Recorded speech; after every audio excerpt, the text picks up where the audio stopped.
Bonjour, je suis Didier Blin, je représente des boulangeries artisanales.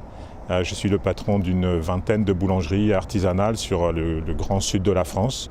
Et nous remontons aussi jusqu'à la région parisienne puisque nous avons un magasin à Saint-Brice-sous-Forêt. Notre métier, c'est la boulangerie, pâtisserie, sandwicherie. Nous mettons une importance tout à fait prépondérante sur le fait maison. Notre premier métier, c'est le pain. Mon associé Yves Châtelard est compagnon du Tour de France. Et nous avons toujours élaboré notre pain de manière traditionnelle, un pétrissage lent, des temps de pointage, de la farine de tradition française, sur lequel nous formons l'ensemble de nos boulangers de manière assidue et continue à respecter nos recettes. Nous travaillons énormément aussi sur la partie sandwicherie, puisque nous collaborons avec un chef étoilé pour l'élaboration de nos recettes de sandwich. Ensuite, depuis 2 ans, nous travaillons énormément aussi sur la pâtisserie, sur le fait maison, avec des recettes, des matières premières respectant l'environnement, respectant aussi, je dirais, le côté locavore de la consommation.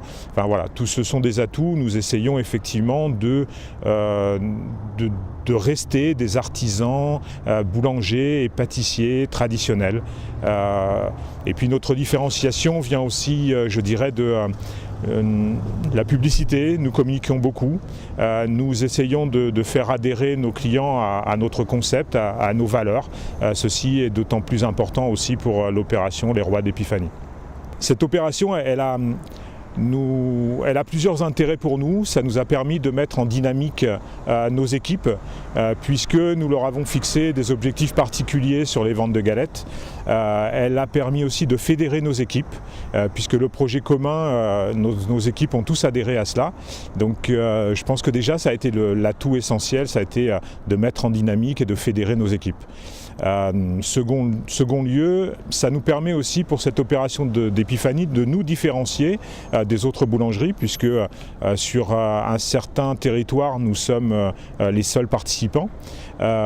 Ensuite, je pense que ça a un intérêt pour le client puisque à chaque fois qu'il achète une galette ou un roi, il gagne quelque chose, soit un écu, même s'il n'est pas fanat, je dirais, ou pro rugby, ça lui permet de repartir avec quelque chose. Et ça, c'est plutôt sympa. Ça nous a permis aussi de nous rapprocher des clubs de sport et des clubs de rugby régionalement. Et puis nous partageons les mêmes valeurs que le rugby, c'est-à-dire la solidarité, l'engagement, l'envie de bien faire, l'esprit d'équipe. Tout ça, ce sont des valeurs communes au rugby et à notre entreprise. Donc ça nous a paru logique d'adhérer à ce concept et à ce projet. Ça nous a permis de dynamiser notre chiffre d'affaires puisque c'est une opération où aujourd'hui, nous sommes le 16 janvier, nous avons déjà obtenu tous nos objectifs et puis nous sommes à 20-25% de plus de ventes que l'an dernier. Donc effectivement, c'est une réussite. Ouais. Alors les clients sont d'abord surpris parce que repartir avec un écu, c'est toujours assez étonnant. Et ils s'y prêtent au jeu et ils ont envie de revenir. D'abord parce que notre galette est excellente, mais aussi parce que je pense que le fait de gagner quelque chose, et puis les fans de rugby, eux, sont emballés par l'opération, quoi, ça c'est sûr.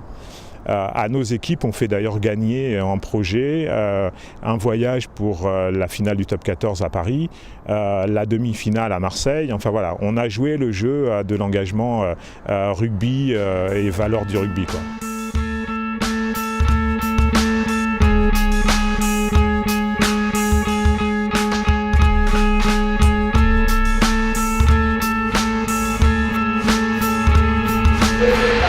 C'est un bon concept. C'est un bon concept. On tourne le plus souvent à prendre. On est à 7 là, je crois. C'est joli. Hein. C'est brillant. Est-ce qu'il est en or? Et puis je vais essayer de m'accrocher au jeu.